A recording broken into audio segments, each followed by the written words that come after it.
নরসিংদীতে কিশোরী ধর্ষণ ও পরে হত্যার ঘটনায় অভিযুক্ত নুরাকে ২৪ ঘণ্টার মধ্যে গ্রেপ্তারের আলটিমেটাম দিয়েছেন জাতীয় নাগরিক পার্টির মুখ্য সংগঠক ও কুমিল্লা-৪ আসনের সংসদ সদস্য হাসনাত আব্দুল্লাহ।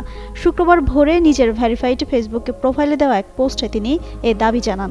পোস্টে তিনি বলেন, নরসিংদীর মাধবদীতে প্রায় ১৫ দিন আগে স্থানীয় নুরার নেতৃত্বে ৫ থেকে ৬ জনের একটি দল কর্মস্থল থেকে ফেরার পথে এক কিশোরীকে তুলে নিয়ে ধর্ষণ করে।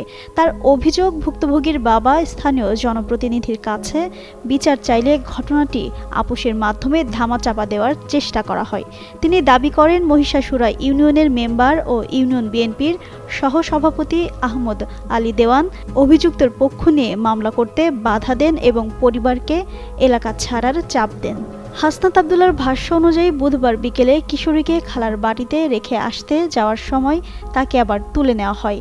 পরদিন সরিষা ক্ষেত থেকে মেয়েটির মরদেহ উদ্ধার করা হয়।